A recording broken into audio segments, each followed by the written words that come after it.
Everywhere in the world, there are people with enormous potential, ambitions, dreams, and brilliant ideas.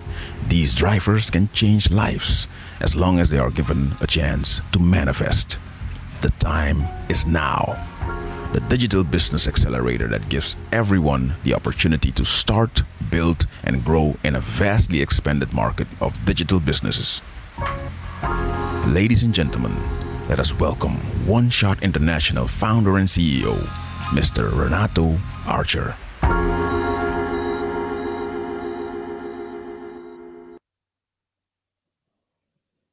Welcome, everybody. Welcome to the moment that you've all been waiting for. Today, we will be doing the final and official pitch of the OneShot Investment Acceleration Program. I welcome you. OneShot is on a mission to help over 1,000 entrepreneurs from developing countries to start and grow their business internationally by 2030. We are doing this because we believe that entrepreneurs can help solve the problems that we face in today's world. Today, we are closing down our first cohort in which we had 16 entrepreneurs, of which 9 officially finished the program and will be pitching today. Congratulations, entrepreneurs.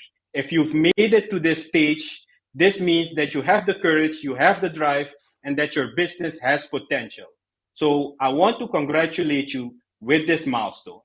Before we move on to the investment panel, I need to make a big announcement. The announcement that I have to make is that OneShot International has officially gone into a partnership with Udemy International based in California, USA. This is really big news for OneShot International because Udemy is world's biggest digital learning provider with over 30 million users on a monthly basis.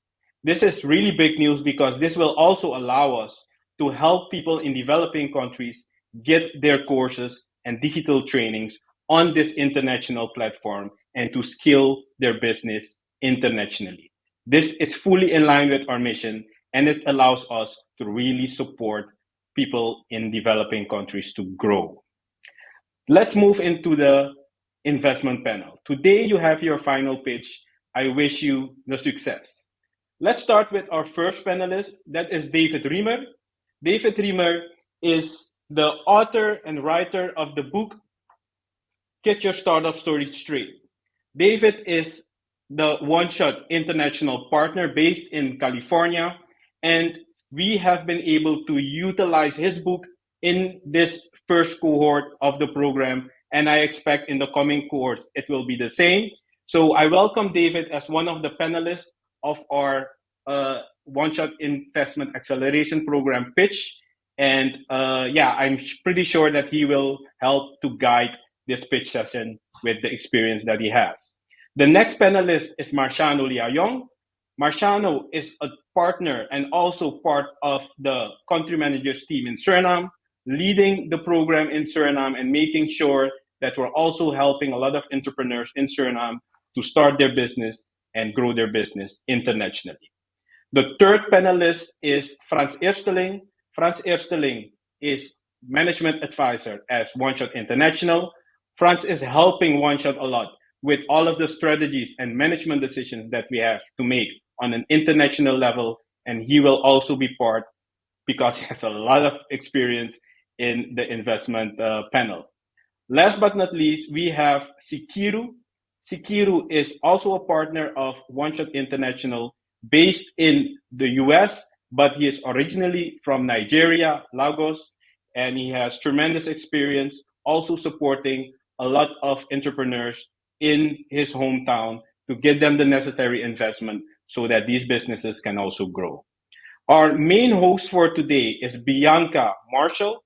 Bianca is the founder of the business Grown to Lead, and she will be leading the session for today. Bianca, thank you for leading this session, and I hand over to you. Thank you so much for that warm introduction, Archer. Curacao, Guyana, Suriname, Jamaica, are you ready? Welcome to the pitch. Our participants are here. They're eager and excited, and for sure, their ideas are full of potential. Our investors are here too, ready to support their vision. Today, we are surely excited to start with our speaker, number one. However, before we begin, I'd like to remind our participants of the criteria for the evaluation. It ranges from 1 to 5, 5 being that you would be financially invested, 4 being that you will be invested in resource-wise, 3 being that you will be invested in terms of business consultancy, and 2 meaning that you'll get post-program support, and 1 being that you need to rethink your idea. Where will you fall? I hope you know. Please also be reminded that your pitch is supposed to last for 3 minutes. You heard right, and I will interject even at 3 minutes and 1 second. Understand this, after you would have made your pitch for 3 minutes, you have 5 minutes for Q&A. Yes, 5 minutes for our Q&A. Ladies and gentlemen, participants, entrepreneurs, and investors, let the pitching begin. We will start with participant number 1, Candace. Candace, all over to you. I was born on the 3rd of December. The 3rd of December is a day internationally recognized for persons living with disability. So every day I feel like I'm living within my purpose. After I was given a government scholarship to study speech and language therapy in Cuba, upon the completion of my studies, I was placed at the head of the speech and language therapy department at the public hospital, where I got the privilege to meet many families with children with special needs, children with autism. The children had Down syndrome, cerebral palsy, and other special needs conditions. But these children needed other therapeutic intervention. And that's where the idea came about. Why not have a holistic therapy center where all the families can receive therapy at one location? I am Candace Wickham, the founder and CEO of Procare Therapy and Wellness Center. Over the past 8 years, our professional team together, collectively, we have 40 years of experience, and we have been working with families, helping them to live life to their optimum level. We have been changing lives. We have been making a difference because we care. And we have seen over 80 to 90% of improvement of the persons receiving therapy at our center. We provide speech and language therapy to massage therapy. Procare Therapy and Wellness Center have evolved over the years. We have transitioned. We are also providing accredited courses in massage therapy, care for the elderly, and child care. We have evolved and we have transitioned over the years, not only improving and increasing our revenue, also in our assets. And we are gaining competitive advantage over our competitors, such as hospitals, health centers, private individuals, through our innovative and family-oriented program. We're asking for $175,000 to construct a modern state-of-the-art facility where we will be able to provide increase of therapy services for persons nationally and internationally. And also, we would be able to have an increase in revenue and have our online platform would allow us to reach more persons in other regions.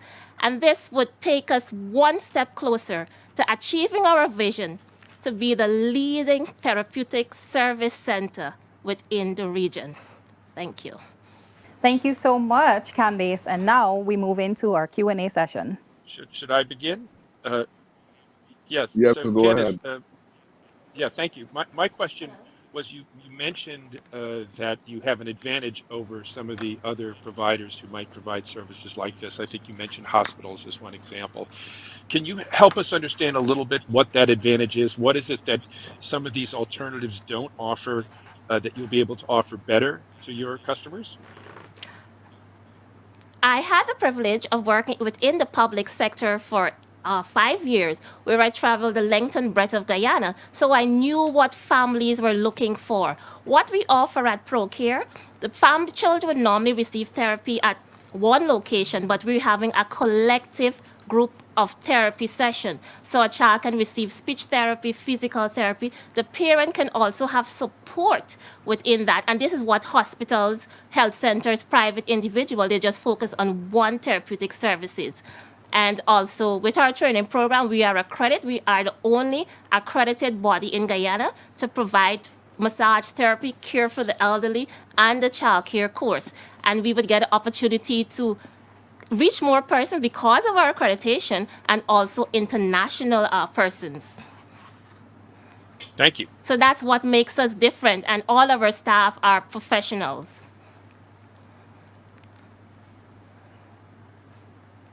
Okay, so if I may, Candace. thank for this. Was there? Can I go on? Go ahead. Thank you. So Candace, I was listening to you, and you mentioned that you're seeking 173,000 US dollars for building this center.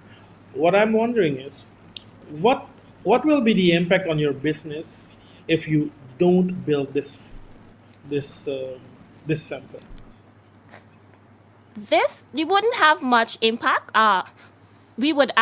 We're currently renting a facility, but based on our goals and projections for the future, we plan to have other therapy services available. So if we're not able to construct the building in the near future, we are still definitely going to have a significant impact in terms of our marketing, because we see marketing as an investment and not as an expense. So once we increase in our market, we'll be able to reach more persons and persons in other regions. So therefore, once we open in other regions, we'll be able to meet other persons as well.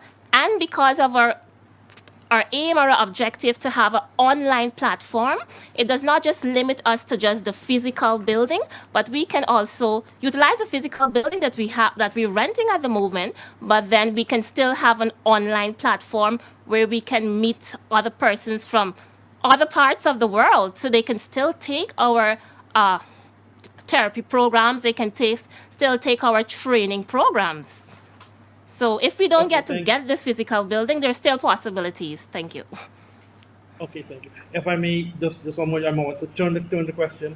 Can you tell us in very shortly what will be the financial impact if you do build this center? Yes, if we do build this center, we'll be able to have more therapy space. Therefore, it would have more persons coming into our facility to have receive their therapy. And also the person that would have done the massage therapy course, what we'll be doing in the future, once they graduate, we give them that support after training. So someone finished the massage therapy course, we can give them a space and they can build their clientele. We also train them to be entrepreneurs, and they can build their clientele within that center, and we would still increase in our revenue. And once our training room, we can also use that for corporate events. We can use that for family events. So we can actually rent out that facility as well.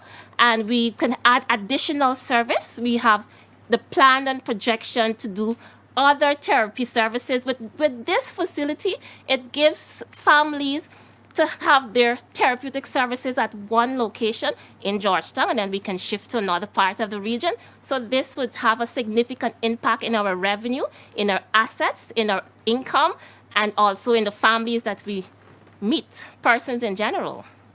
Candace, right now you're already running the center, and what is your market share in this branch? What is your market share? All right, our market share, we have been occupying about 50% of the market share, because we have persons, when they receive, what Procare gives is something unique. For example, I was working in a public hospital, and the children, they were just receiving therapy for half an hour, just one day. We're giving more therapy sessions. So with that, it gives us the opportunity to improve and increase in this market share, even with our online platform and also with having other locations at different places. So that can definitely increase our market share. Yes, one last question for Candace. Can you please give us a quick breakdown of how you intend to spend the $175,000? Okay, so we have revenue, we have income and revenue and capital already available. So once we're giving this 175,000 US dollars, we already have the land. So we have to construct that facility. And also this would equip with modern state of the art resources that our competitors don't have. We get a chance to have these other resources. And also it would give us a chance to collaborate and to build an online platform that would help us with our training program, and we would be able to reach persons from all parts of Guyana, all parts of the world that wish to have our training program. So that is how I intend to spend that money. Thank you so much. Thank you so much, Candace, for your pitch. We really appreciate you. And change is what we are about here. And so as we move swiftly into our next presenter, I'd like to remind our participant that this is your one shot. This is your story. This is your vision. So take it and run with it. Ladies and gentlemen, please help me welcome our second presenter, Desnetha. Hi. Have you, as an entrepreneur, ever wondered or experienced the lack of culture from your grandparents passed down to you? My mom passed down her skills, her culture, and even her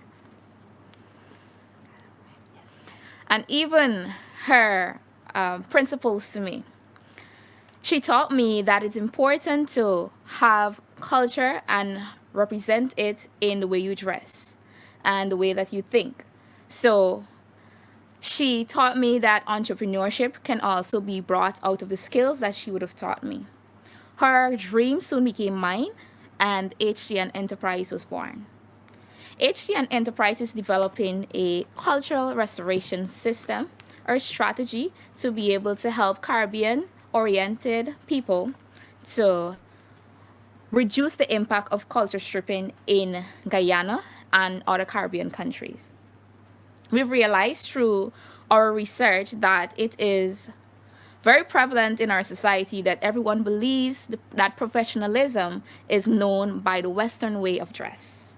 So yes, we realize that the European is a part of our 6 ethnic groups of Guyana. However, we'd like to highlight all 6 of these groups in the way we create designs and create clothing for the industry. Our fast-growing market value is at 7,548.2 million, and we see that currently we have our competitors or persons who are in similar business as ours who are producing cultural wares seasonally. However, what we hope to do is produce these cultural wares throughout the year. So therefore, many of our customers can come at any point in time during the year to find culture, their roots in the way that they dress. We've realized also that with our team of 4 dynamic women, we can be able to change and recreate culture within our country and within our community.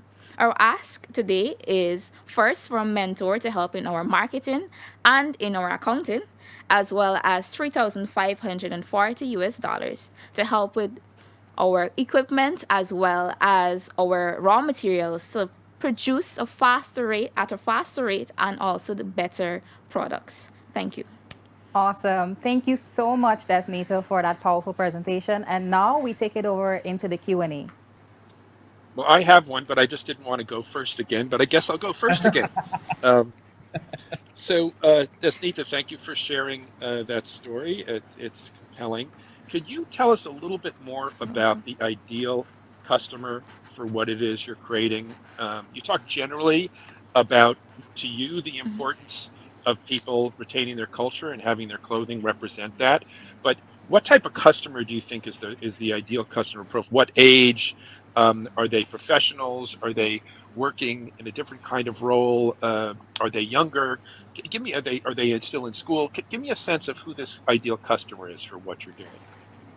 Okay, so our ideal customer is between the age of, say, 18 to maybe 40, because many of our customers have realized or would have told me before that they love to be connected to their culture, and they've not been seeing much of products being produced, especially in the tie-dye that I produce. And so our market are persons who are cultural oriented and wants to find a way to be connected to the roots that they've known or they've heard of when they were younger. I have a question here for you. Okay. Can you please walk us through your unit economics of how you intend to sell this product or the service you're providing? How much are you charging per customer? How do you intend to make profit? Just walk us through a little bit about that. Okay, so first, purchasing the raw materials is roughly about, say, 1,500 Guyana dollars. I'm trying to get it in US currently in my mind. However, we sell it back. A design of t-shirt with just one specific color, it's $2,200, and then one with multiple colors for design, it's $2,800. So our unit price is at that $2,800 and $2,200. Okay, thank you, Desnetha, for that. If I may, so I'm wondering, you're seeking a $3,500 investment for your business, and I'm wondering Yes. again, what if how can you guarantee a return on investment for your investor? Okay, so at current, I am, because of capital, I'm unable to fully give what my customers are asking for. So with the capital that I'll be having, I know that I have the market that is ready for it. So as soon as I'm able to produce these products, as well as I have the opportunity to have it on shelves. So as soon as I'm able to produce the products that are needed, I know that the customers will come in to purchase all that is there. And thank you. And how much will your business grow with this? Will it triple? Will it double? Do you have any projections on that? I believe it will triple, yes, with the income that I would receive, and the fact that it will be going towards also equipment. For instance, a dryer. It in Guyana, we have a very moody weather, so with side eye, you need an opportunity for it to dry. So with the rain falling in between times, I'm unable to produce as I need to. So if I'm to purchase a dryer, it will make it easier for me to have products faster. So this will help also for me to be able to give what the market needs. Yes. I was wondering, what is your competition like? Okay, so there aren't much businesses that are focused on culture. They would just produce some cultural products during the time when schools may have culture day and these things. However, the hope is to have these products throughout the year, so when persons ask for it, they're always there, as well as the fact that we have products for persons who would like a specific design. We cater to that as well. Okay, thank you. Thank you very much, Desnetha, for your presentation. And ladies and gentlemen, we continue along. You are tuned in to the first cohort of the pitch. And our next presenter is none other than Shamela. Shamela, over to you. Embarking on a business journey can be one that's not easy. And entrepreneurs take on this carrying all of the weight of every role. They're not just creating products or providing a service, they're also the customer support, the inventory manager, the invoicer, the paymaster. In the midst of having all of these responsibilities, crucial information becomes very important, and if it's not recorded and maintained adequately, it leaves them in a state of chaos. Looking down the line, they then start to provide information from resources and spaces that they have not have accurate or pulled directly from their business. I am Shamela John, the CEO and founder of Resysco by SG. Within the years spent in auditing, I've learned to love data that grows within a business and how that can be used to scale that business. Resysco and the love that I have for streamlining data was created from the words records management, systems management, and internal control.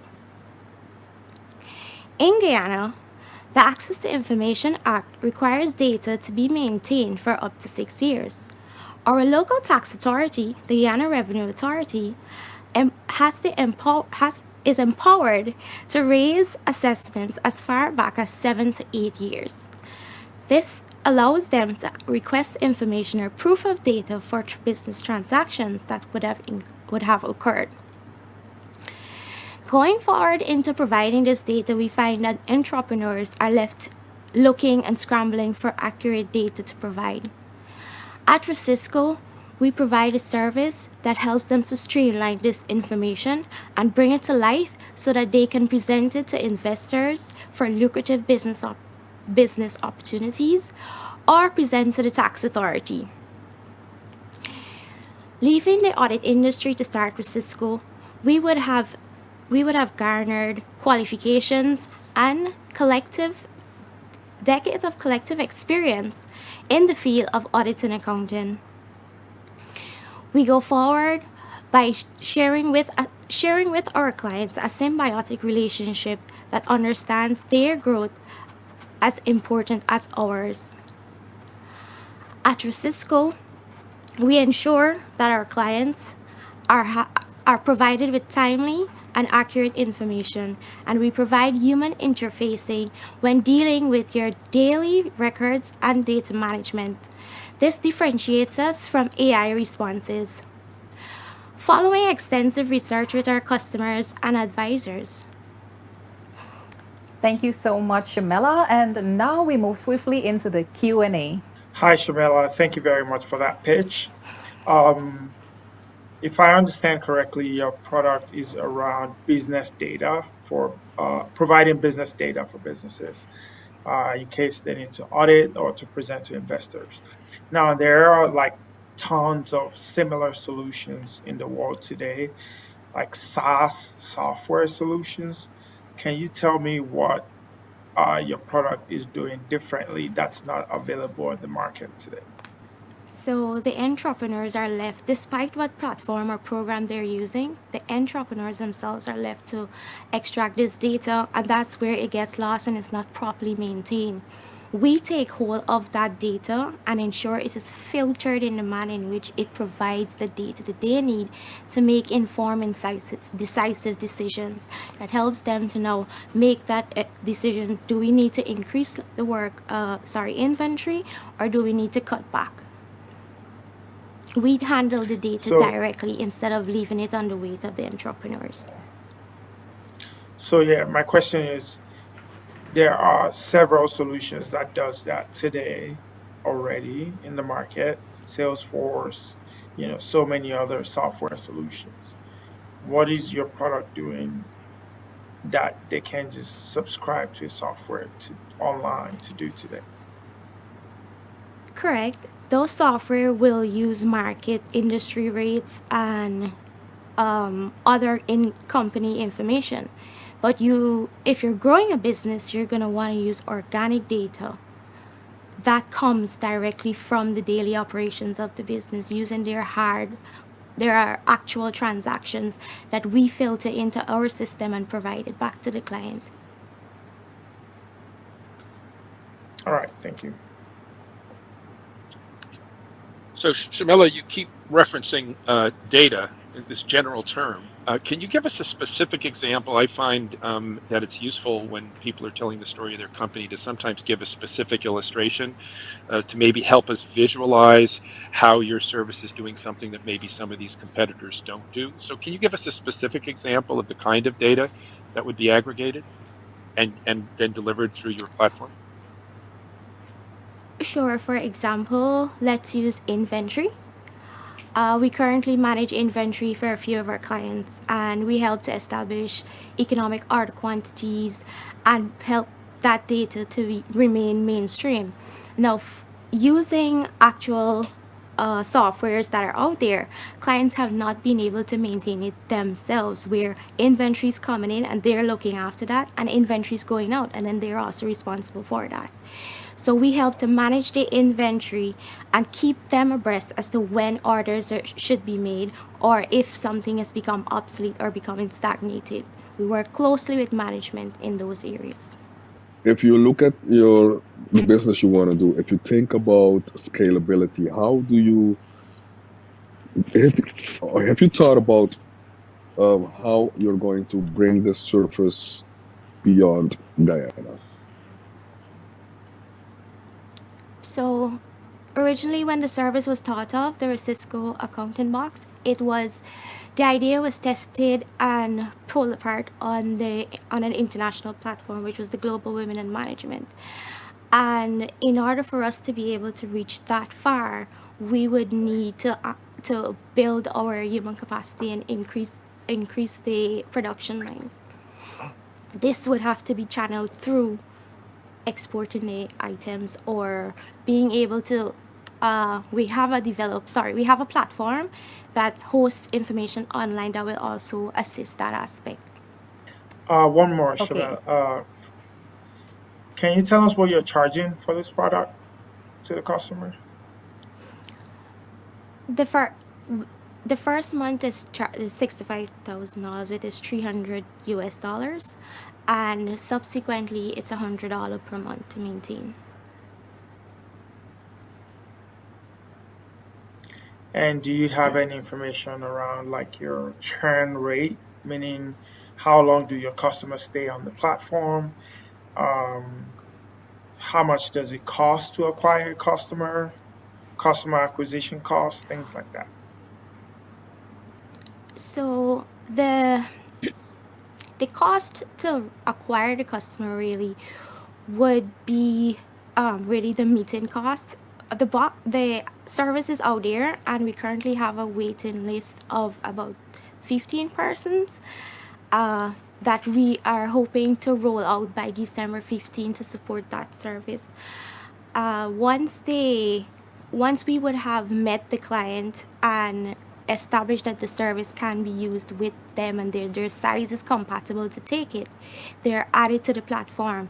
Coming off of the platform, we do an engagement where termination can happen by the client or by us due to maybe an unethical or reasons for termination. The platform comes off, the information that is provided to the client is the client's own, and of course, as a normal accounting firm, we retain copies.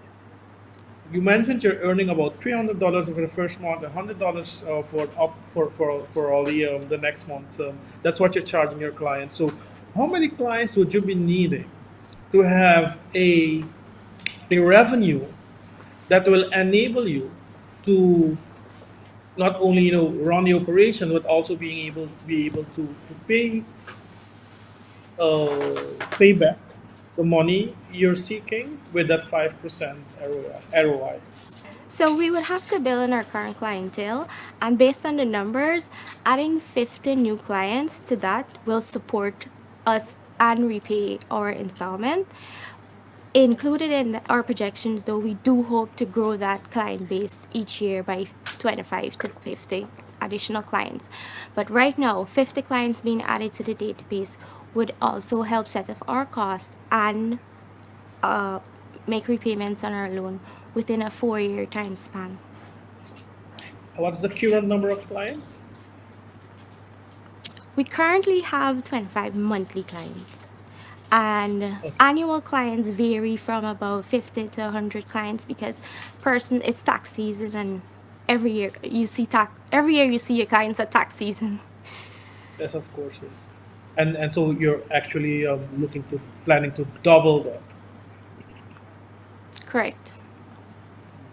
Okay, thanks. Thank you very much. Thank you so much for your presentation, Shamela. There you have it, folks. Our participants are here not just to present on their products, but also their services. Stay tuned as we make our way over to Suriname to hear all about them after this break.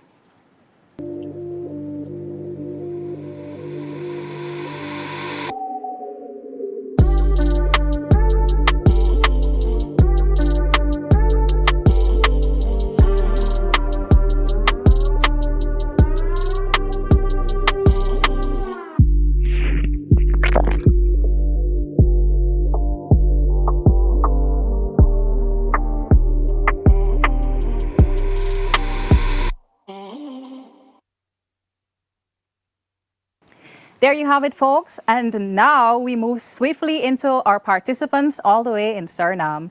I hope you guys are ready. This is your shot to take the floor, and let's see who will get what prize in the end, because we have some awards to give away. Okay, so without further ado, let us begin with the fourth presentation, taking it away with Nancy. Nancy, the floor is yours. On October the 1st of 2023, I celebrated 20 years of being on the labor market. And I can tell you this much. Being in place, having knowledge on several things in the market is great. However, if you're always hopping from job to job because you can't find the perfect job, you get demotivated. The advantage, however, is that the feeling that I got and the motivation I got from a very dear friend triggered me to start my own business. Nancy Anseila Boldewijn is my name. My second name is Anseila, so my business name is Anseila Virtual Assistants. I did this not to make only my life easier, but also the life of other entrepreneurs and SMEs. Anseila Virtual Assistants assist other businesses in their brand and their online presence. And you would think, how do you do that? First of all, we reduce your costs by at least 20%. You get to boost your efficiency by outsourcing the non-core task. You can focus on strategic leadership for long-term growth. You get access to specialized services. You can avoid a burnout. You gain peace of mind. And we offer you 24/7 customer service. Summarized, we are the trusted asset to take away all your frustrations. The team behind Anseila Virtual Assistants consists of a highly skilled advisory board, as well as highly skilled, motivated freelance VAs, and combined, we have experience in banking, in insurance, human resource management, financial management, government official business, marketing, brand strategy, just to name a few. We are part of the virtual assistant market, which last year had a $62 billion market value, pardon me. We are similar to Teleperformance, Telos, and VA Talents. But the difference is that we will develop a platform to engage with our customers because we want to generate personalized experience. What we ask is resource-based investment, both tangible and non-tangible, thinking about heavy-duty laptops,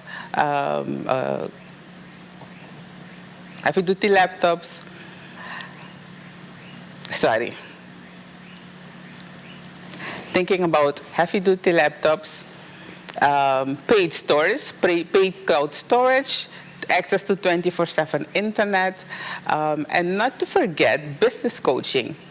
Remember, a virtual assistant is the partner in your business that takes care of all the task cores, of all the core, the non-core tasks that make your eyes glaze over. Thank you for listening. My question is, did you look into also include artificial intelligence in your business model? Have you thought about repeat your it? question, is your question that if I have artificial intelligence in my business if I use that? If you thought about using If it, I've thought about it? yeah. Yes, I have.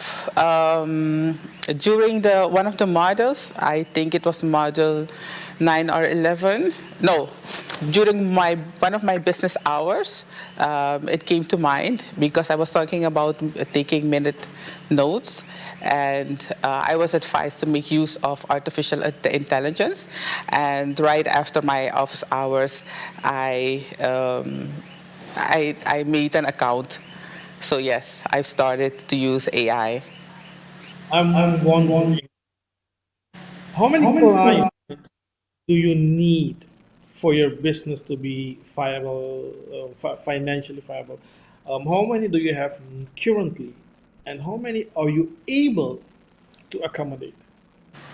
So at the moment, I have 2 clients.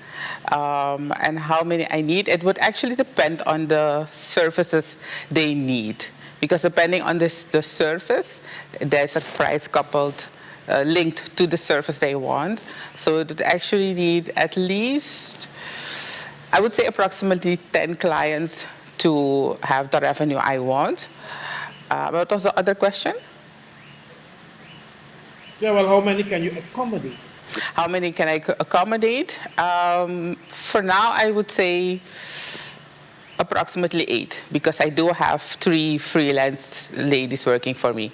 Can you tell us a little bit more, Nancy, about how this works? Do you have actually humans who are handling the tasks of these people running these small businesses and entrepreneurs, or is there something that's more operational that you're just happens automatically? How exactly is this working? And if it is humans, how is it better than these people hiring humans themselves? Yes, I actually have humans working freelance because they do have their full-time job. And how how it works? What was your second question? Well, I'm wondering if you're hiring people to do these tasks for these small business people, how is this better than them hiring people for themselves who would work with them regularly? What's the advantage for your customer of having this person be outside the company and doing the tasks through your operation? Well, cost reduction actually, because if you have the person in your company full time, you would have to pay insurance, health insurance, their pension, all the extra costs that come with having a full-time person within your company.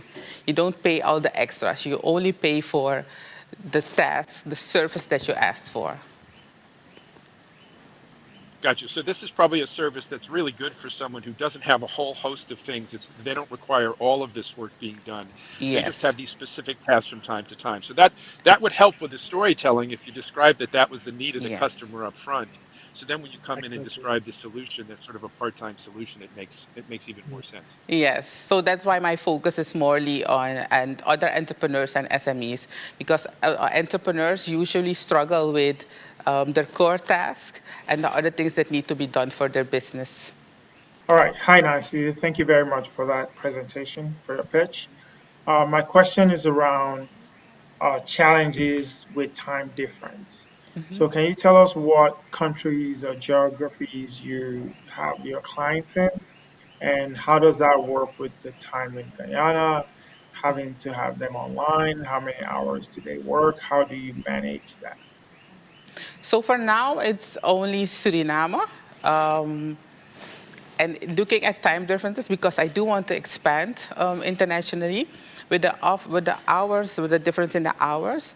The advantage would actually be that if you need a document, let's say the next morning, I can work during my night hours, so that when you go to work the next morning, you will have the document on your desk. So the difference in hours shouldn't actually be a problem. So that's the advantage of working with a virtual assistant. Because when you have the people in your office and you have to pay them from 8 to 4, they will leave at 4 and not always completing the document that you will need the next morning. While when you go home at 4, I continue working. It doesn't matter what the time difference is, and you have your document the next morning on your desk, so to speak. Okay, so I have one more question, Nancy, and I'm wondering, in the past 10 years, I've used services from freelancers, from freelancing websites. I've used services from freelancing.com, from Upwork, from Fiverr, um, and I'm wondering what would make um, someone like me decide to work with you instead of those freelancers on whatever freelancing website. Well, we may try to make everything personalized. It's important for us. The customer experience is very important for us. It's not just we finish a task and then we're done. So the follow-up is always important because you need to know if your customer was satisfied or not. And if your customer wasn't satisfied, you need to know what you need to work on, what you need to adjust for the next time or the next service. And you always have to be, so in this world of digitalization, it's very important to know what's going on in overall. So we tend to follow everything with digitalization and all the apps that are needed to make your life easier as an entrepreneur. Okay. Thanks. That's all. Thank you very much, Nancy, for that engaging presentation. And before we continue, I have a slight announcement to make. Unfortunately, I will not be able to continue with the rest of the program. However, I do leave you in the capable hands of Sikeru, who will definitely proceed with the rest of the program. But before I go, I definitely will introduce our next speaker. All the way in Suriname, our next presentation will be none other than Erica.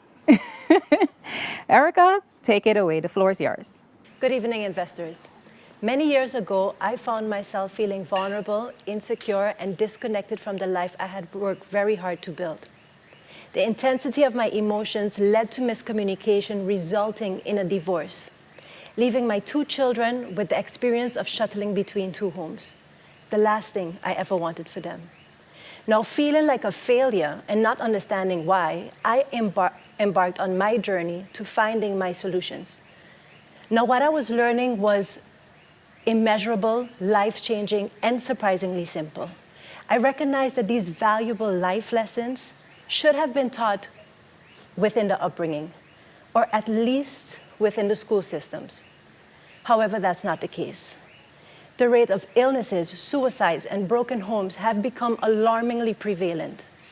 Many people, like myself, have been raised with well-intentioned parents and still lack the needed know-how in navigating in this world with its challenges. Now, this experience and realization helped me to craft a solution that has benefited up to 150 paying clients and more, which means there is a need for the solution. Today, I stand before you not just as an entrepreneur, but as a beacon of change. My name is Erika van der Mark, and I am the creator and developer of Truthversation, which till now has provided teachings and guidance for those who want to liberate themselves and live life and not just simply survive it. My company competes in the personal development market, which has been ranked $43 billion in value. And we cater to those who seek a safe space, confidentiality, and guidance to work through their vulnerabilities. Now, having tested my product over 6 years through 1,000 sessions, I have established a need for know-how. This led me to creating a 7-module program covering over 40 topics, including creating a workbook journal entitled Journal Through the Journey, which has proven to be the game changer.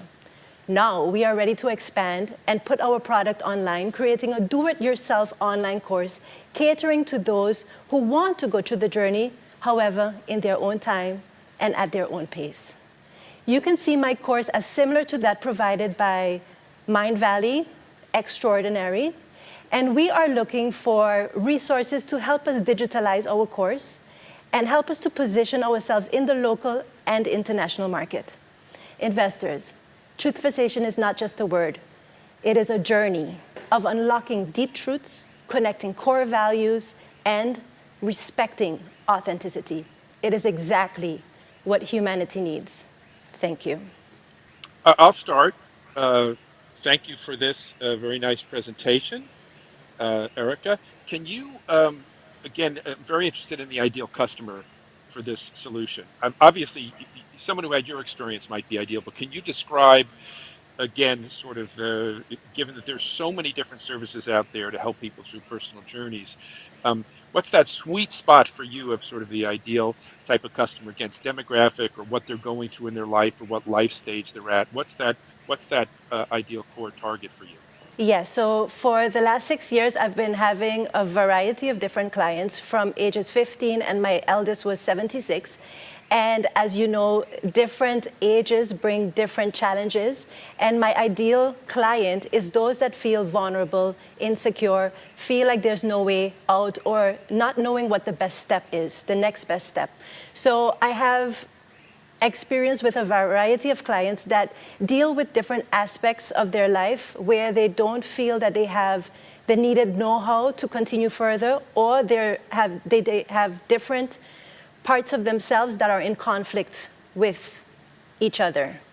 And those clients come to me, and then we can talk about their challenges, and I can help them to align themselves with the way they articulate their truth. And that brings more clarity. Yeah, a quick follow-up question. If you were to get extra investment, would you focus on a specific part of that 15 to 76 range? That's a pretty big range. If you were going to really focus on a segment, a demographic, if you could go after, what would it be? So if I would have to go for a specific demographic, it would be those between the ages of 28 and 35. I recognize that a lot of my clients around that age group feel vulnerable and disconnected the most from themselves. My question is, you want to digitalize the book, the journey. What is because that is where you're looking for to invest into a platform to offer your service online. What is the market for that? Is that the same segment that you just mentioned in the earlier question, or is it the different market, different segment? I haven't really thought about it specifically because this would be me expanding, and I would like the experience. Let me put it like this.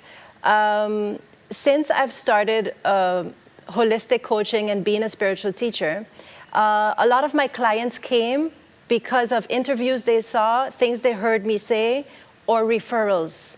Almost all of my clients comes from referrals. So expand into the market. My intention is to create a Truth for Sessions podcast, and then have people who resonate with the content approach the platform to enter into their journey with Truth for Session.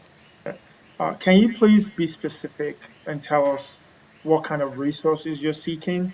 Are you seeking developers to build the online platform? Are you seeking more people to talk to clients? What exactly are the resource-based resources you need?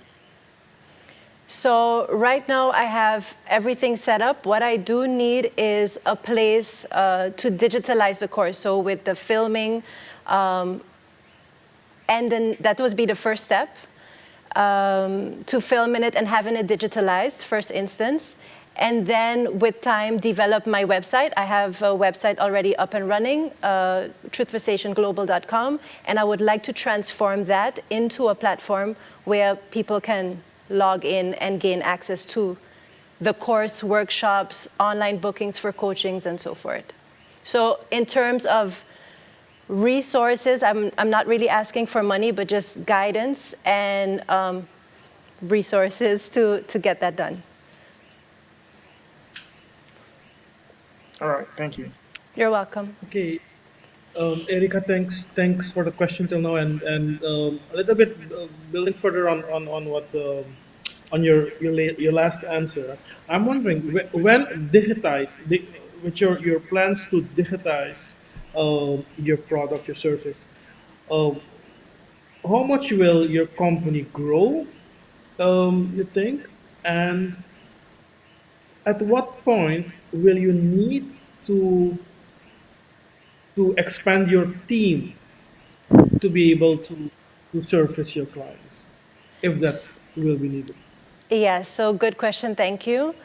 I believe my company will grow significantly because with having the product digitalized, I won't be given my time to it. It is a do-it-yourself online course, so anyone can log in to the course and get that done. However, concerning the team, I do believe that I'm already at the point to start looking for someone or a team that can assist with all of the correspondence that's necessary, or at least setting up the, I'm not sure how to explain it, but the behind the scenes tasks to make sure that the participants that do apply, that they get their answers on time, or with helping at least with the digitalization of emails and the respondents, the correspondence. Yeah. I'm Okay, so already in your there. ad, okay, so you're already there. So in your ask, you're asking for resource-based investment based on your platform and mentoring. And I'm wondering, so if you're already at a point of needing a team, what about do you have any financial resources to if you would need to start hiring now? Will you not be needing any finances from investors to be able to pay for the operations or the next few months or something, or is that already do you already have the funds to do that? So I'm not really sure how much it will, I do have resources, or I do have finances. However, I actually don't know how much it will take to set up the platform, and that's why I asked for resources. So I will have to engage more in seeking the information needed so that I can make the best choice if I would really need investors to invest funding money. All right. If there is no further question, we'll move on to the next pitch. Thank you very much, Erica, for your pitch. Thank you And too. we will move on to our next founder, also from Suriname. We have Kimara. Kimara, please take it away. Good evening, investors. Thank you for having me. My name is Kimara Louisville, and I stand before you today as the founder of Business Cleaning, a company redefining cleanliness in Suriname. Picture this: a bustling economy, vibrant households, and thriving businesses. But also imagine this: the struggles that come with it, time constraints, and the struggle to maintaining clean households, a clean environment. Business cleaning is your solution to this issue.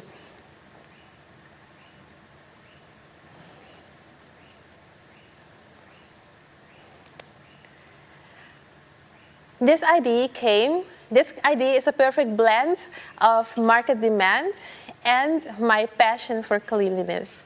We started this business because we wanted to support households and businesses to keep their environment clean by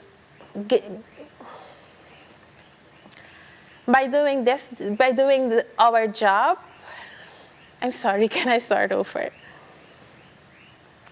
Sure. Be reminded you have 3 minutes. Yes. All right. We started this company to help businesses and households keep their environment clean. With our dedicated and well-trained staff, we can do this job.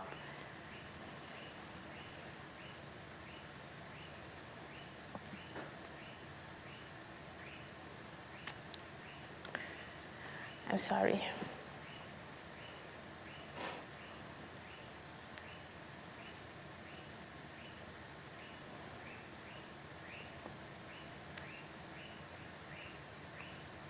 I'm sorry. Thank you. Well, we are, with the way the last pitch went, we are gonna go on a quick commercial break. We'll be back in a few minutes with the rest of the pitches for today. What started as a simple concept to make the world a smaller place grew into innovation we never thought we'd see. Connecting with each other through technology and services that not only offers you the world at your fingertips, but also serves as a stream of hopes, dreams, and success.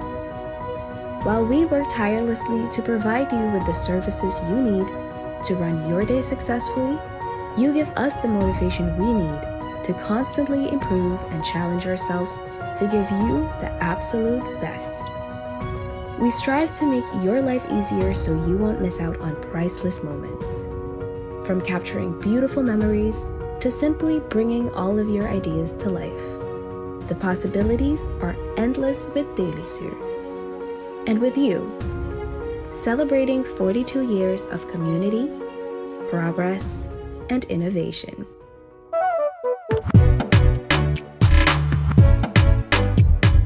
𝐂𝐨𝐴𝐳, keeping us in touch. This is the National Communications Network. View NCN Television in Georgetown, Linden, Berbice, Essequibo, Mabruma, Kokwani, Madya, and Letham. Broadcasting on Voice of Guyana 102.5 FM, 100.1 Vibes FM, 98.1 Hot FM. Also broadcasting in Aishalton, Goriala, Mabruma, Letham, Madya, Bartica, Essequibo, and Radio Paiwomak in Anai. NCN also broadcasts via cable and digital media at NCN News and NCN Guyana. NCN, radio and television for Guyana. All right, welcome back to the pitches. We are almost done for the rest of the day. We are moving all the way back to Jamaica now for our next pitch, and that is going to be from Desmond. Desmond, please, you have the stage. Go ahead.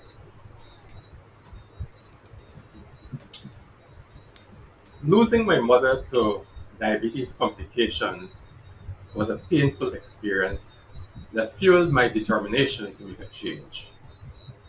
I firmly believe that with access to diabetes self-management education, my mother might still be with us today. With 30 years of healthcare experience, I founded AMSEC to empower individuals with chronic diseases like diabetes to take control of their health. Today, I'm excited to present our innovative research approach to chronic disease management, a market ripe for transformation. Our primary audience is business executives and corporate leaders ages 40 to 65 years who are at risk of or already managing chronic conditions, and as well as policy decision makers of chronic diseases management. The region of North America and the Caribbean incurs an annual diabetes expenditure of $415 billion and a prevalence rate of 1 in 7, making it globally the highest and second highest, respectively. Diabetes self-management education and support, as well as the Diabetes Prevention Program, are tested and tried programs that have proven to be cost-effective in reducing these numbers. We compete in a thriving digital market valued at over $200 billion last year, with a growing emphasis on preventative care and telemedicine. Our primary competitors are the existing healthcare system, which provide only a portion of the care our clients need. What sets us apart is our personalized approach to empowering our clients with the knowledge and skills they need to make the everyday decisions they need to make. AMSEC is in its early growth stage with a functional prototype and growing using engagements. We established valuable partnerships, including healthcare providers, educators, and technology providers. We seek investors who can see the benefit of our approach to this epidemic and are willing and able to provide the business and marketing support we need to, to progress. With this investment, we'll be able to reach clients who are willing and able to pay for our services, as well as connect with the policy and decision makers of chronic disease management. Thank you for your attention, and I welcome your questions. Thank you very much, Desmond. Over to Q&A. We have 5 minutes for Q&A. Go ahead. Thanks. Thanks, Sakura. Thanks, Desmond. I'm listening to you, and you mentioned what you're looking for. I did not, however, I did not hear exactly. You're looking for investors. Are you looking for funding? And if you're looking for funding, how much is that? And what are the conditions you're looking for? And what will you be doing with the money you seek? So that part was not yet very clear for me. Okay, thank you for the question. Now, since I have had this idea, my biggest challenge was being able to craft the right words, the right approach that will make people see the benefit of what I do. My experience has been that persons only appreciate the benefit of what I do after they have experienced it. So I believe that my challenge is with crafting what I do in such a way that it convinces people that they need this. They're accustomed to what is available, although it is not working for them or anybody around them. But what I'm bringing is something new. So what I'm looking for is investors with the marketing kind of skills who will be able to craft what I am offering in such a way that people grab at it. I'm also seeking for the funds that that would be necessary to market that. So not only craft it, but also to market it. Can you put a number to it? Okay. I have inquired from other sources about marketing this service, and numbers I have been getting. Well, it's between 3,000 to 5,000 US dollars a month. That will cater for the marketing on social media, as well as the actual setting up a platform and providing guidance in terms of the management of the business aspect of the business. If I could do a little bit of a follow-up on that, Desmond. First of all, I'm sorry to hear about losing your mother to this awful disease. And I want to commend you on having a very clear value proposition, which is a very important thing for an entrepreneur to have. Take control of your health is a very clear storyline. I think my question, and I think the challenges for your marketing is going to be, how do you describe specifically what people struggle with, and then specifically how you meet their struggle, how you help them through the struggle? Because right now, you're operating at a very high level, a very general level, and as a result, it's hard for me to get into the story and really understand exactly what I'm missing with the current way that you're being helped through that journey by the rest of the people in the healthcare space, and what they're missing, and exactly how you fix that. To me, that's the next step in your storytelling, and it'll be central to your marketing as well. So that's really more of a comment than a question, although if there's time, you might share with us what those specifics are. Yes, I'll be happy to share. Now, with the existing healthcare system, persons are persons are given medication, they are given advice, they're given, they might be sent to a dietitian to take care of their challenges. Well, to take care of whatever diet challenge they might have. Now, what my experience has been, having worked in the healthcare system, have been that, which is something. This is something I did have opportunity to do while working in the public health system. And what I have found is that when we say to people, they need to cut down on their food, they need to exercise more, um, first it becomes abstract to them. Persons need practical solutions that will meet their particular need.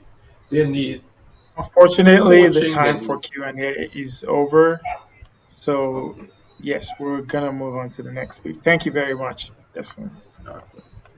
Thank you. All right, we have our next pitch coming up from Curacao, and that is from Rachel. Rachel, the floor is yours. I am sitting on the couch. I hear my voice clearly.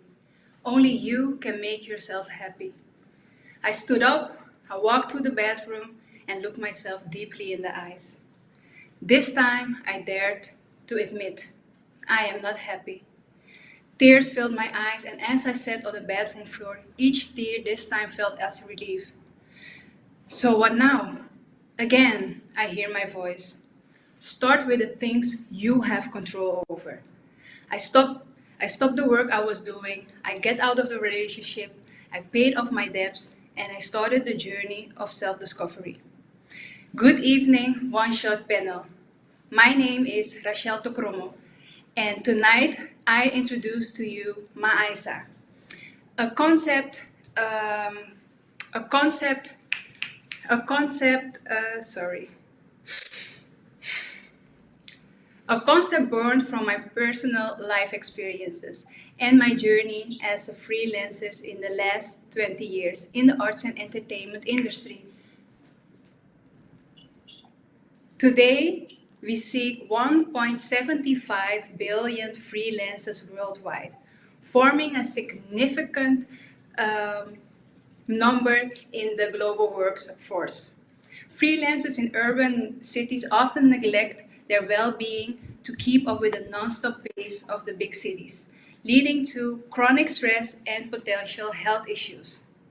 I have experienced these consequences of never truly clocking out, leading to the stress cycle that eventually burned me out. This inspired my mission to help freelancers manage their business and personal lives. Our solution is an interactive nature retreat in the metaverse, where freelancers can tap in anytime, anywhere via VR. People also often avoid deep introspection. Yet, insights gained from this process can help to business success. Our approach is to facilitate this process by breaking down complex personal growth concepts into clear, tangible forms.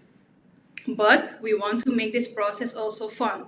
So through games, visualizations, we make personal well-being understandable and lighthearted.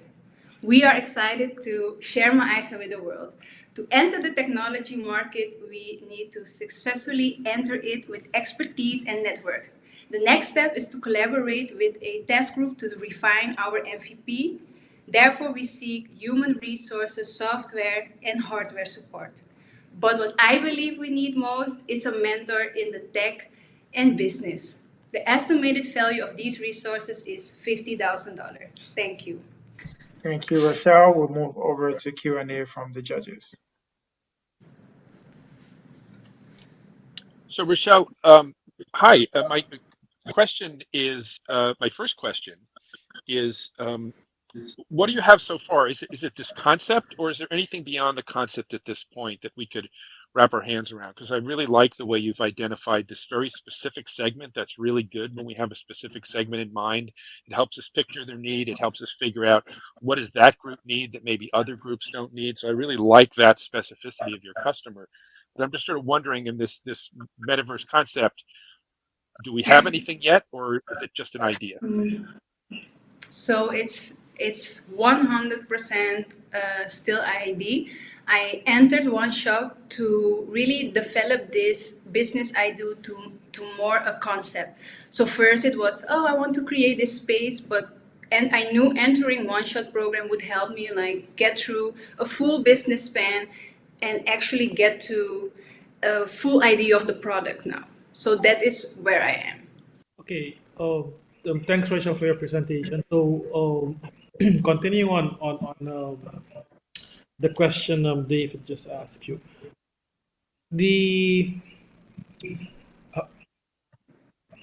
you have any ideas of if there is a really a need for what you do, and are you able to translate that into numbers? In numbers and for number of clients you think you can have if when you have this, how much revenue will you be gaining from it? So things like that. Do you have any projections, ideas and projections for that to share with us? So I can only base my ideas off of my experience from 2019 to 2022. I built a community for startups, freelancers, artists, and social workers. And in these 3 years, I worked with a lot of freelancers one-on-one. And within that experience, for example, I have seen the freelancers struggle with the paycheck to paycheck, the finding the new resources for developing their products. And actually, at this moment, I'm also working with a group of freelancers, helping them in a 4-module program to manage their business and life better. The pillars that I start this program from is mind, spirit, and business. So the people that I'm guiding now, I actually have the municipality paying for this program for me to guide this group. Yeah. Okay, but you're talking about you're needing $50,000 to invest to get this running, and I'm wondering if your clients are people who are living from paycheck to paycheck. What will be the price for your service? Will they be able to pay it? If it is a low price, how much will you be needing to run the business, to keep it operational, and to provide whatever return on investments to an investor? Yes. So the next step would be to collaborate with a testing group to fine-tune this idea. So I'm asking for resources, and I think my main resource that I need is a business of a mentor, because I'm entering a new industry. I'm coming from the arts and culture and entertainment, wanting to enter in the technology. And also, I don't have the know-how about the software that needs to be developed. So it would be amazing to work with a front end or a back end developer to really get into how to make a start. Okay. Does this answer your question? Because Not I went fully, to other but direction. But Yeah. I understand, but I understand what you're saying.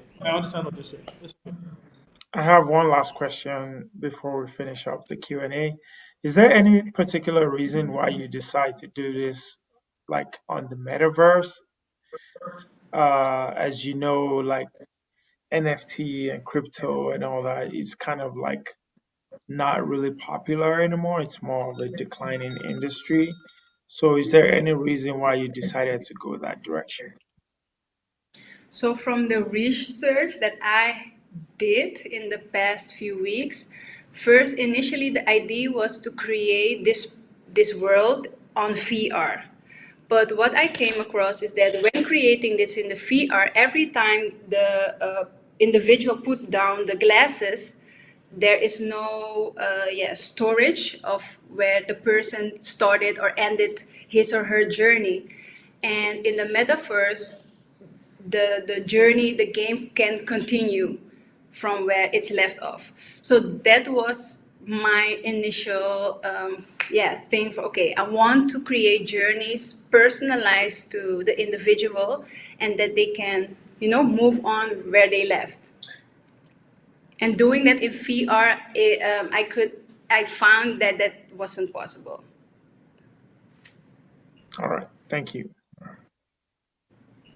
Okay, we are now out of time for Q&A.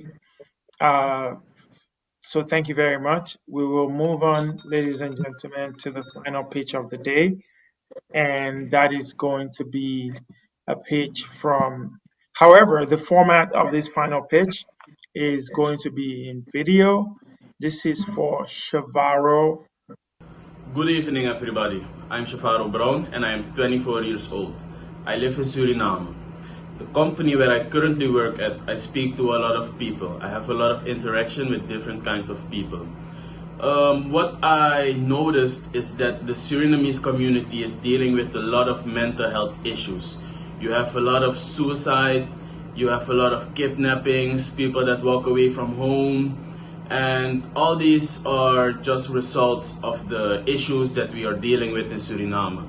We have financial stress, you have childhood traumas, you have ADHD, etc. And that's why my team and I want to build an online website called Mental Health Connect.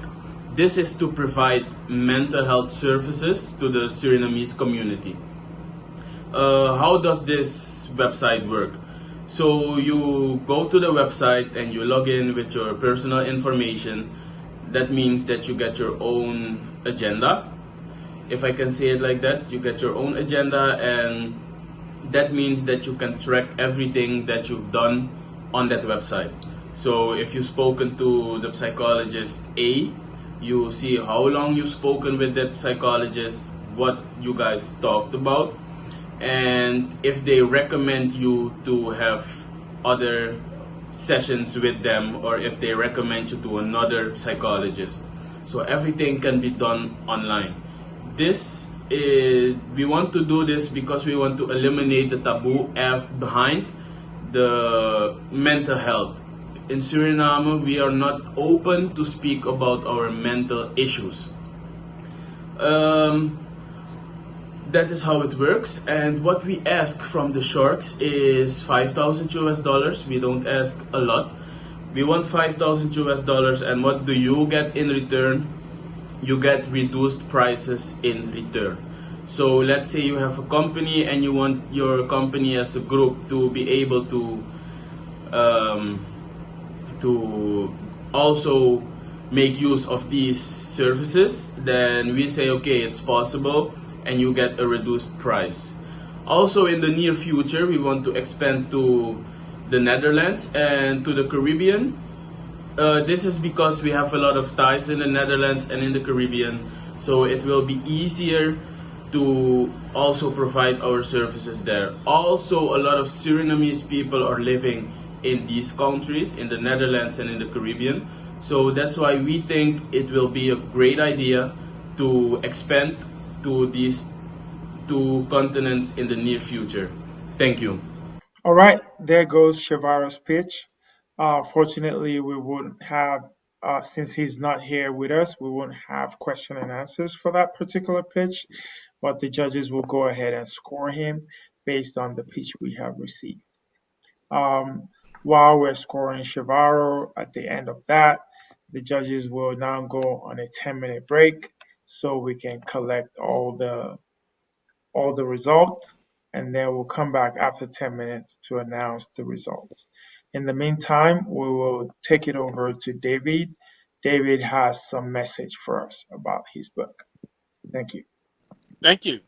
I appreciate that. And I'm glad to be able to talk a little bit about how to tell your startup story And maybe just to add a little bit of dimension to what we just saw. One of the things that's most important when you're creating your story about your new venture is to really help your audience understand the customer. And that customer becomes the protagonist in the story. They become the person that you build your story around. And if you noticed from some of the questions I was asking questions to get people more specific about the segment, because it's hard to build a narrative around just anybody or a very broad picture of a customer. It's much easier to build a narrative around a very specific protagonist. And in working with startup founders, and eventually I wrote this book, Get Your Startup Story Straight, because I found so many founders really needed this type of help to help build these stories. I realized it all started with this portrayal of this customer. And the better we understand the customer, the more we're going to care about them and what they're struggling with. And then the more empathy we're going to have created for the customer on the part of the audience. And if the audience cares about the customer that you're setting out to serve, then they should be rooting for you to come up with a great solution for that customer. If they make you really feel what the customer is feeling, then you're going to be thinking, wow, that sounds pretty bad. I really would like to make that customer's life better. And this new solution that you're about to tell me about hopefully will come and save the day and improve their life. So that's why it's so important to be specific in the storytelling. And just coming out of what we just saw in those presentations, there were a couple of really good examples of that. Erica, in telling her story, she didn't talk generally about people who struggle with their sort of personal journey or with a journey. She told about herself, but she said she went through this very difficult experience when she went through a divorce. And now we can really start to picture the kind of person who's going through what Erica went through, because she's painting a specific example. And I can get my head into that, and I can start to imagine what that must have been like for Erica with a family going through divorce, wondering what journey should she be on, and then discovering there's a lot of other people just like her. That's a very powerful start. Desmond also had a nice beginning to his presentation because he talked about someone specific. His mother sadly suffered from diabetes, and it ended up being the end of her life came from that illness. Now we can picture someone of a certain age who's going through this disease, who may not be able to navigate the healthcare system as well as others might. So this storytelling technique is pretty simple because it's all about telling a real story. In a presentation where you start with generalities and you describe what it's generally like to have some experience, what it's generally like to run a small business, it's less powerful than giving me a specific example of someone who's trying to run a small business. And they're trying to get their hands on all these different things. And they really wish someone could handle their travel. They've got to take a trip to another country to attend a conference, and all they need is someone to book a hotel and to get a flight, and you tell them what quality of service you want. I want a 3-star hotel. I want an economy flight. Go figure it out. And I can leave on Friday or Saturday and come back on Sunday or Monday. Now I've got a very specific example in my head, and I can imagine how a service provider might be able to come in and solve that problem less expensively than if I had to hire someone every time to do that. That kind of specific illustration really helps in the storytelling. So the reason we tell stories as founders is that they can make a huge difference on the part of the investors who are trying to decide to invest in their business, because we make a connection with the investor. I'll never forget a founder named Matt Cooper, who told me that he once cried in a business meeting, and he was terribly embarrassed that he cried, but he said it would change the game for him, and it transformed the arc of his business because that happened. And what happened is he was pitching his idea in the biotech space to an investor, and the investor said, "Why are you working on this, Matt, this particular area of science?"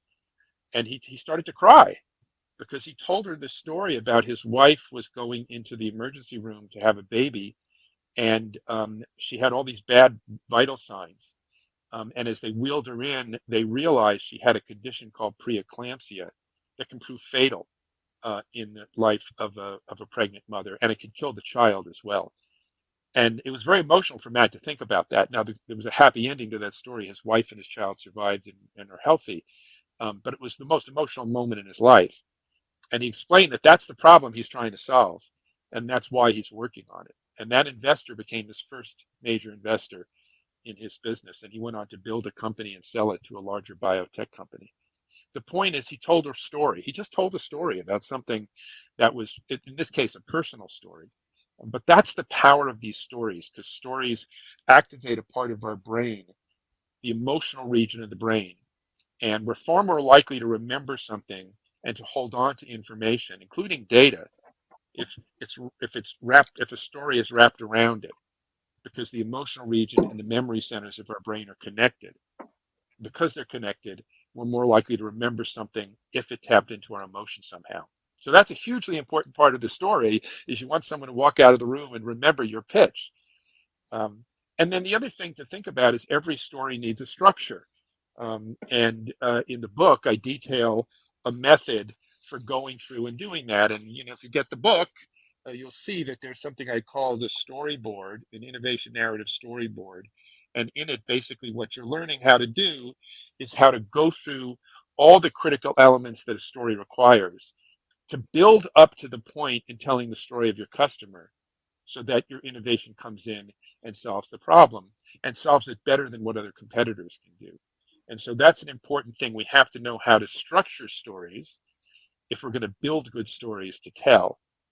And then we can add storytelling techniques that makes a difference on top of that.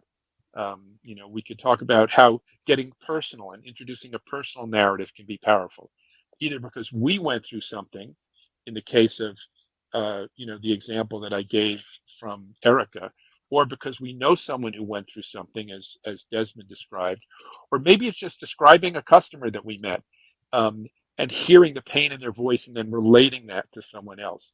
But some personal way in can really make the story that much more powerful, because we get emotional when we tell a personal story, whether it's about us or someone we met. And there's lots of other things to think about in telling the story. How do I grab people's attention right from the beginning? Again, going back to Erica's example, she said, I went through a very difficult divorce. It was very hard to recover from. And that's grabbing me right from the top of the presentation. And now I want to know what's going to happen. And I want to know how she's building a solution for people just like her, because she's grabbed my attention. So what's the way that you grab your audience right from the beginning? How do you make sure? Another idea is that you do what I call romancing the problem. Romancing the problem means you make the problem sound big enough that I desperately want to come in and help you solve that problem. We had one of our presenters today talked about this cultural gap that she wants to try and address. I believe that was Denisha, if I remember correctly, that she's trying to bridge with this solution of this clothing that harkens back to the culture that she has around her. I believe that was Guyana, which is the culture that she wanted to make sure people could better experience. And the more I can understand that that's really painful for people, that they feel like they're losing it. Like the only things they can buy are things in stores that come from, global manufacturers. And they want that thing that represents the country they're from, the community they're from. And it makes them feel more whole, and it makes them feel more connected to their families. It makes more connected. I want to really understand that problem deeply, so that I'm rooting for Desnetha to come along and come up with a solution to that, which is presumably an affordable, really attractive t-shirt or dress or whatever that's made in a design that's tied to the culture.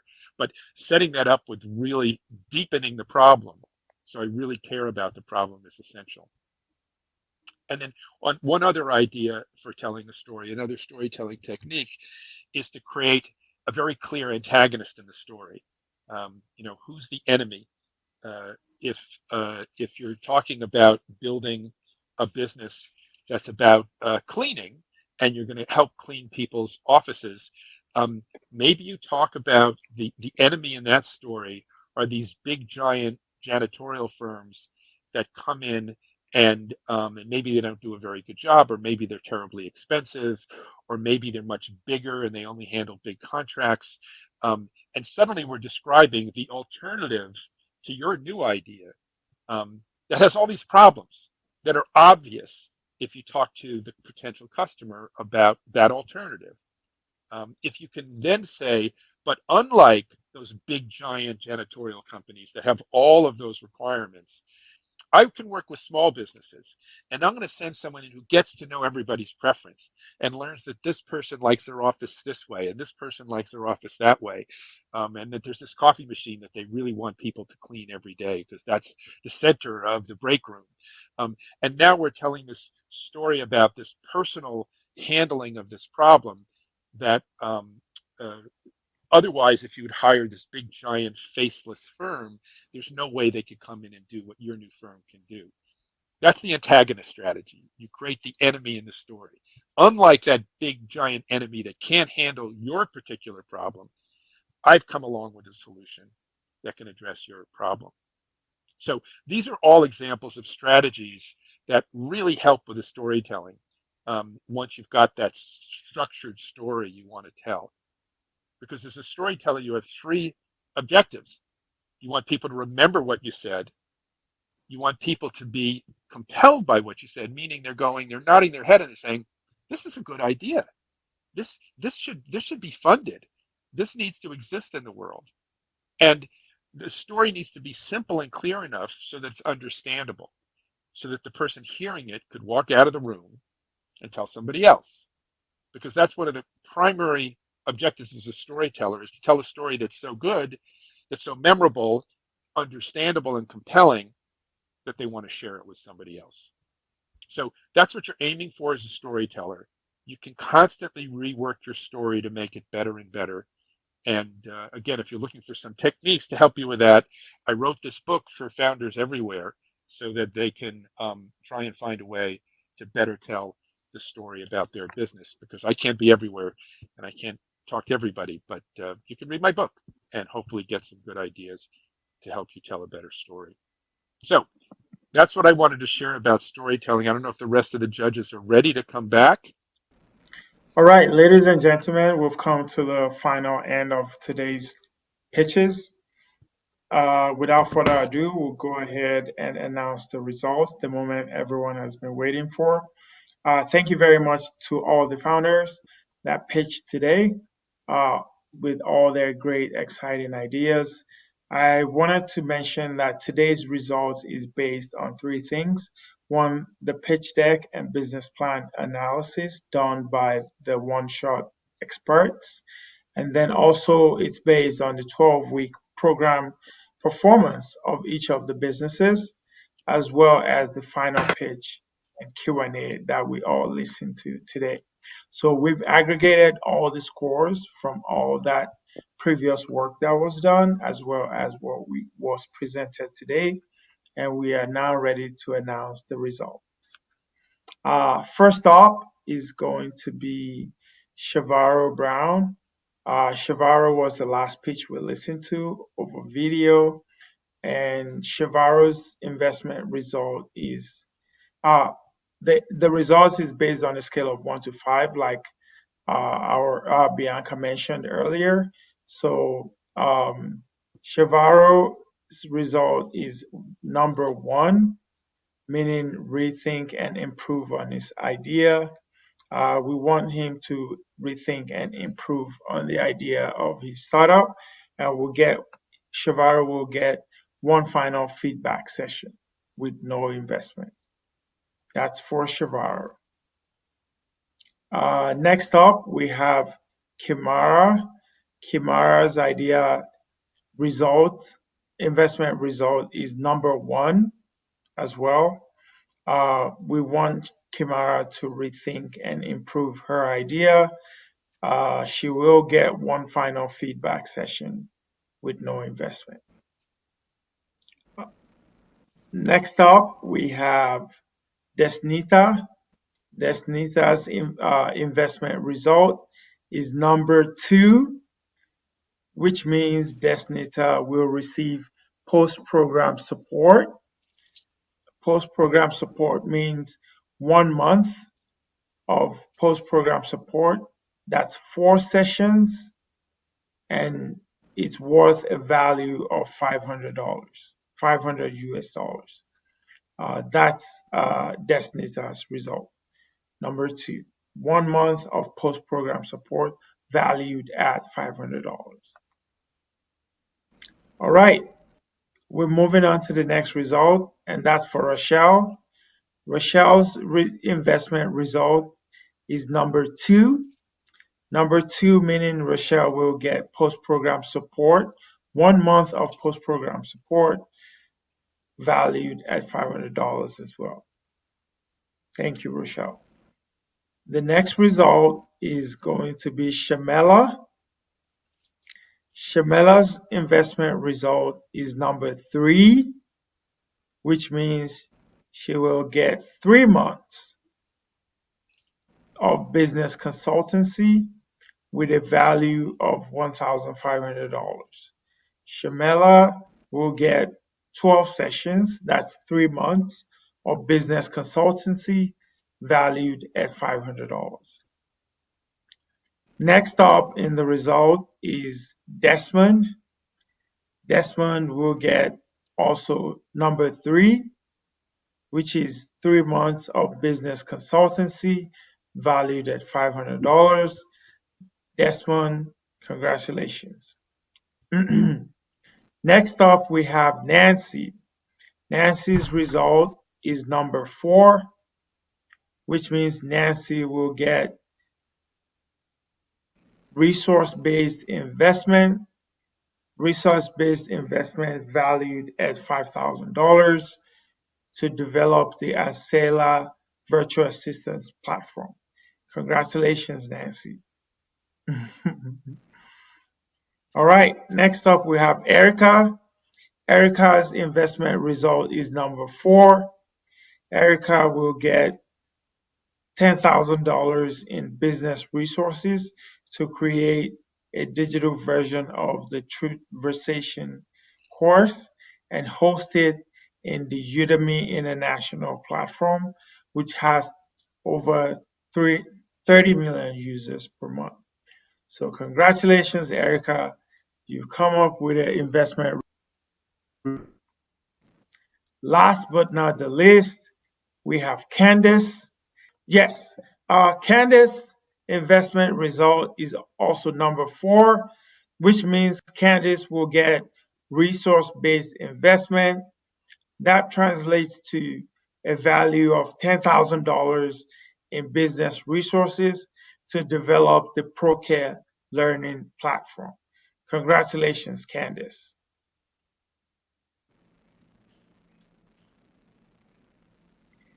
Thank you.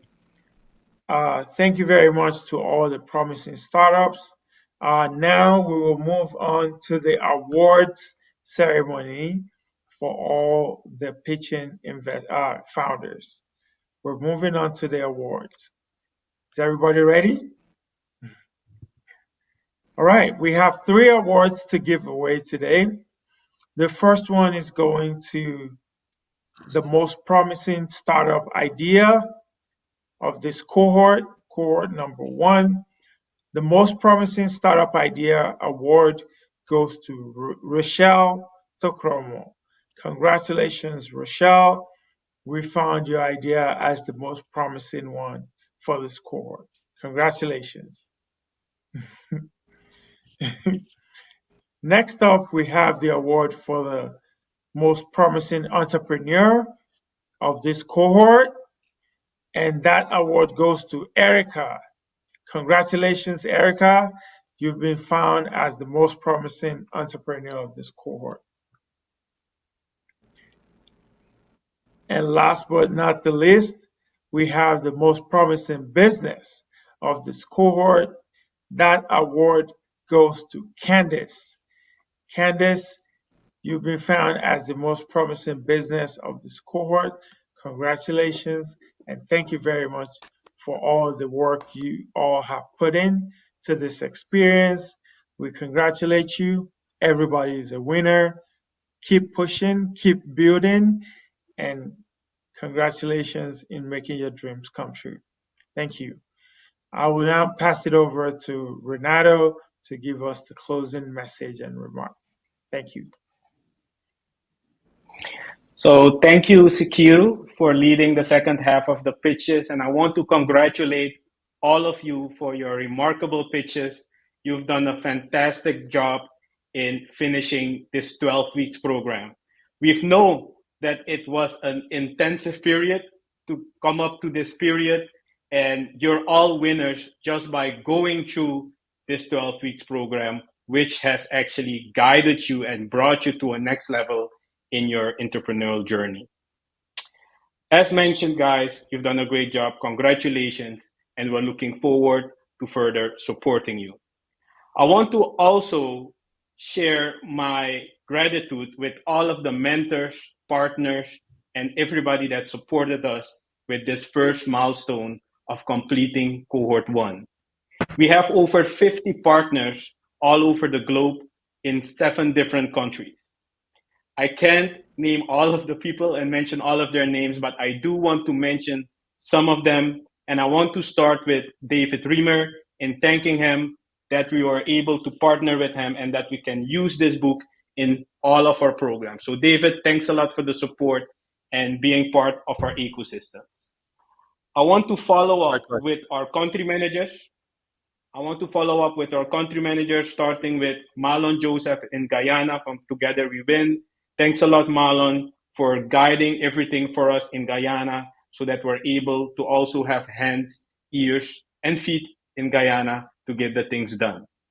The same goes to our country managers in Suriname from OT and FE, which Gail and Marciano are doing a great job in Suriname to making sure that we also have all of the support necessary in supporting entrepreneurs in Suriname as well.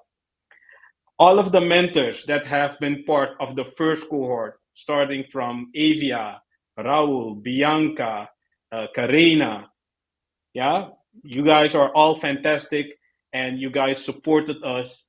I might miss a few names. I know that Allison has been part of it as well. Yeah, so guys, thanks a lot for the support. I really appreciate the support that you guys all gave to make sure that we brought these entrepreneurs to the next level. 4 countries, 16 entrepreneurs joined, 9 made it to the last stage. We've done a good job. We are going to keep on supporting everybody that's still in the ecosystem, even though they might not have received the investment in resources or financially, we're still here to support them. As we're getting ready for Cohort 2, those that are watching this program, I want to let you know if you're sitting at home watching this program and you have a great idea of starting your own business, make sure that you make this idea a reality, because somebody in this world might be waiting for this solution that you have in your head. Make sure that you make this a reality. Take your one shot and join our program. I see you in Cohort 2. Thank you. Bye-bye.